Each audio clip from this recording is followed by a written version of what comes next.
The live-action Moana remake sucks. The live-action Moana remake is a great movie. Believe it or not, I actually think both of these things are true, and here's why. Starting off with the side of it being great, this is the Moana story that we've all grown to love over the years. It's very much what I imagine when I think of the animated world come to life in live action, and even though I feel like the visuals of this movie aren't what they could have been, I would have preferred some stronger color and a little bit more of that pop that you get in the original, I don't have nearly as much of a problem with it as I've seen a lot of people have. It's still a very present issue, and I understand a lot of the gripes around the look of the movie. I mean, just look at the posters, for example. Look how vibrant the animated one is compared to the live action. But I'm not going to harp on that point too much. The story itself is naturally very compelling and follows the exact same structure as the original. It's pretty much beat for beat the same story, and even though I've said this already, and I'm going to keep saying it again, the original story is great, so this complete retelling of it was never going to be bad. On a similar note, the character arcs for Moana and Maui and every other character are essentially unchanged, but the good part is that those are very well written and emotionally satisfying arcs, so I really enjoyed them this time around just like I did 10 years ago. The music, as you could have guessed, is still the same as the first movie, and as you could have guessed, it's still really good music. And so all those things together, the music, the story, the characters, since they're all the same, there's still something of a beating heart at the core of this movie that does resemble that of the 2016 film, and I guess that's the biggest praise that I can give it.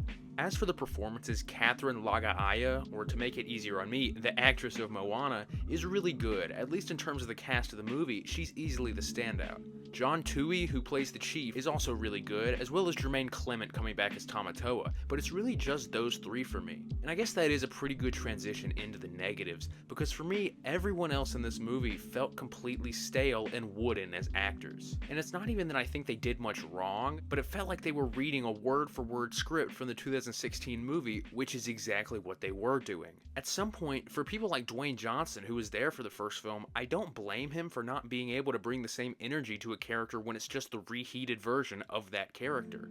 And The Rock himself wasn't even bad, to be honest, but he's already not the greatest actor to begin with, so throwing him in something where he's just going through the motions of what he's already done was never going to be a good idea.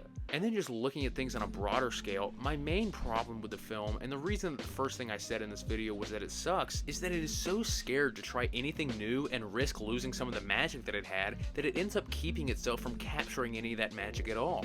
I mean, at some point, you've got to give the viewer some reason to watch this movie, and if you're not even going to change anything up story-wise in the slightest, then you've at least got to go the extra mile to make it visually appealing, which they didn't do either. At least in my mind, if you expect me to enjoy your movie that is a complete reheat of a movie I've already seen, then you've got to make me care about something in the slightest. I don't care about the characters because I know exactly what's going to happen to them. I don't care about the conflict because I know exactly how it's going to be resolved. It's just such a low-effort attempt at grabbing some extra money. And speaking more on the visuals, I know I said that it wasn't as big of an issue for me as it is for other people I've seen, but even I can't deny how brutally reliant on green screens this movie is. Every scene on a boat, which is about an hour of the movie, is filmed on a green screen, and it's not that it looks bad, but you can just kind of tell, and even if it looks decent, at some point it starts to affect the viewing experience. I know it's not practical to go out and film in the middle of the ocean. If they really cared, they would, but I know it's not practical for a movie like this to do that, but maybe if you know it isn't practical, you don't decide to make a movie that requires you to do it. It's like I said earlier, there is a beating heart at the core of this movie that does resemble the 2016 original, and it's an emotional core that's executed just well enough to feel familiar, but done with so little ambition or effort that it still ends up feeling uninspired. And I think that's the word that sums up this movie for me, uninspired.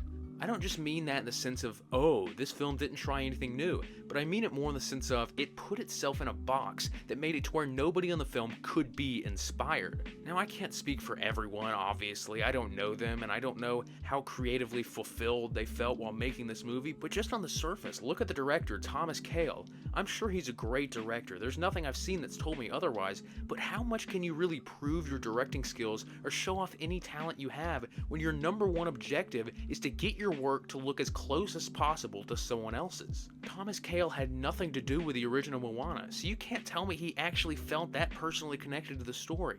It feels like if a teacher assigned you an essay to write about something really meaningful to you, and then before you write it, your older brother comes up and says, "Oh, I wrote this essay 10 years ago. Here's mine. I got a really good grade on it." Sure, if you copy it, you'll get a good grade and you'll end up with something resembling a good essay, but it's not possible to form a meaningful connection to someone else's work like that. And I don't know if that made any sense at all, but that's just the example that comes to mind. Overall, this movie is great. The story works well, the characters are very well written, and the music is phenomenal. But this movie also is terrible, because it's just Disney writing their name at the top of a paper that they turned in 10 years ago, and showing it to all of us like it's something new, like it's something we're supposed to care about. I don't really know how to give a movie like this a rating, so I genuinely am just gonna go pretty much right down the middle on this one, maybe giving a slight positive lean just because I always prefer to be more positive than negative. So my final score for Moana is a 5.1 out of 10. Let me know down below what you thought of this movie. I genuinely want to hear from you and talk to you all down in the comments. If you made it this far in the video, thank you so much for watching. If you want to help out the channel, you can like and subscribe. But with that being said, thanks again for watching, and God bless.